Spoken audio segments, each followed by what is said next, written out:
শিব মন্দিরের মধ্যে বসে আছি। তো এইখানে হচ্ছে শিব মন্দিরটা কিরকম আছে, তো এরকম ভেঙে গেছে।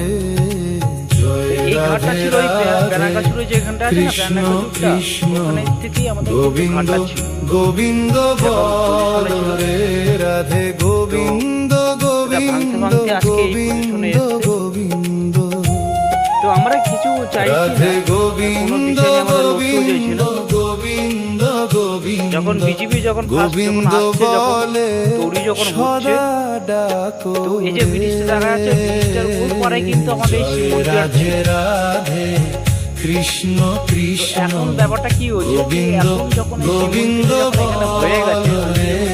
হয়ে গেছে রাধে রাধে এখন হচ্ছে এরকম কৃষ্ণ গোবিন্দ এরকম গোবিন্দ বল মাঝখানে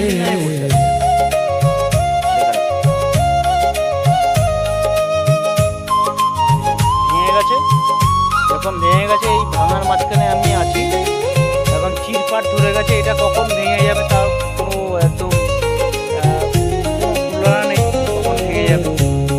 আর একটা জিনিস যখন আমাদের ব্রিজের ওপারটা যখন ছিল তখন কিন্তু এরকম ভাঙেনি, ঠিক আছে। এই পারে যখন হলো ব্রিজের, ওই যে ব্রিজটা আছে, ব্রিজটার ওপারে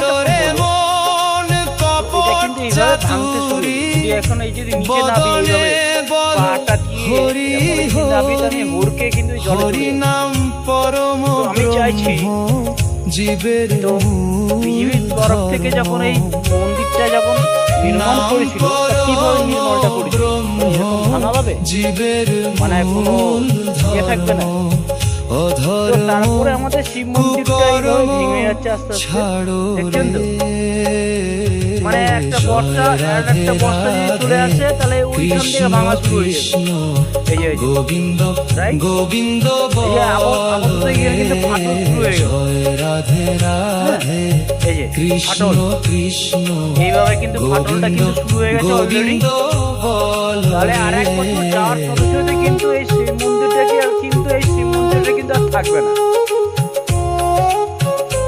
যেটা বিজেপি সরকার করে গিয়েছিল যে সময় রাস্তা ভাঙার সময়, রাস্তা তৈরি করার সময়, তাহলে কিন্তু এই শিব মন্দিরটা কিন্তু আর এই শিব মন্দির আর থাকবে না, রাইট। এই যে ব্রিজের এখান থেকে এই যে এইভাবে সিঁড়ি গোড়া হয়ে গেছে এখন, কিন্তু এরপরে কিন্তু আরেকদিন কাজ আছে যেখানে আমাদের দুর্গাপুজো শুরু হয়। দুর্গাপুজোর সময় কিন্তু আমাদের এখানে কিন্তু বহুত মা বোনরা কিন্তু এখানে আসে, বহুত মা বোনরা আছে। যেমন এটা রাস্তাটা, এই যে রাস্তাটা হচ্ছে পুরো নদীর ধার থেকে, যার হয় না কিন্তু এখানে রাস্তা কোনো ইয়ে দেখাতে পারবে না, যেখানে কোনো কাঠ নেই, রাস্তা কোনো কাঠ নেই, এরকম কোনো রাস্তায় কাঠ নেই। এখানে যখন এই ব্রিজ থেকে যখন মা বোনরা যখন নামবে, তাহলে কি এটা বলতে পারবে যে এখানে কোনো সুরক্ষা কোনো ব্যাপার আছে বা কোনো কিছু হবে?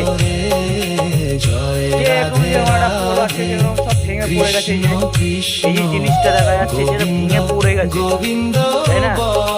সেই সময় যদি পুজো দেওয়ার সময় যদি এরকম ভেঙে যায়, তাই গ্যারান্টিটা কে নেবে গ্যারান্টিটা? আর আমাদের রাস্তাটা হচ্ছে এই যে ব্রিজের তলা থেকে, আমাদের এই রাস্তাটা হচ্ছে ব্রিজের তলা থেকে, এটা সেফটি আছে। তো এই সিবাই আমাদের এখান থেকে আমাদের মা বোনরা যদি এখানে যারা সেবা করবে, সেবা করার জন্য কি করবে, এই শিব মন্দিরে আসবে। এইভাবে শিব মন্দিরে আসবে, একটা একটা করে আসবে, এইভাবে আসবে। এই শিব মন্দিরটা যদি এখানে আসে, এখানে কি করবে, আসার পরে কি করবে, যে একটুকুনি কারো যদি মনে হয় যে গঙ্গার জল নেবো, তা কী করে নেবে গঙ্গার জলটা? গঙ্গা জল নিতে মা বোনরা তো গঙ্গা জল নিতে গেলে একটা সুরক্ষার একটা ব্যাপার থাকে। তো আমরা ব্যাটা মানুষ, আমরা যেভাবে চলে যাবো গাছের ড্যাঙ্গা ভ্যাঙ্গা ছেড়ে দিয়ে, তবে এখানে ফাঁক দিয়ে কি মা বোনরা নিতে পারবে? অবশ্যই নিতে পারবে না, তারা একটু ভয় পাবে। তো এই ভয় পাওয়ার জন্য কি সুরক্ষা হলো আর কি হলো না হলো আমি বুঝতে পারলাম না। চলো একটা জিনিস, আমাদের মন্দির তো আমাদের রইল, আমাদের মন্দির, আমাদের ঐতিহ্য, আমাদের সিম্বল, আমাদের ভোলেনাথ, আমাদের লোকনাথ আমাদেরকে সবসময় ব্যবস্থা করে দেবে। জানি না কোনো কারণে করে দেবে।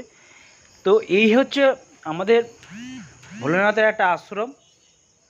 এখানে সবাই আমাদের গ্রামের লোক এখানে জল ঢালতে আসে, আমরা সবাইকে মানি। ওখানে হচ্ছে ওই পারে হচ্ছে ঘাট, ওই ঘাটে ওখানেও কিন্তু জল ঢালার জন্য সবাই ঘাট থেকে স্নান করে তারপরে এই পারে আসে। এত কিছু আয়োজন করার, এই যে এত কিছু করার পরও যেটা হচ্ছে আমার কিছু নেই এখানে, কোনো শূন্যতা। এত কিছু করার পরে, এত কিছু ভাবনার পরেও কিন্তু এটা হচ্ছে আমার শূন্যতা। তো এই জিনিসটা কে ভাববে?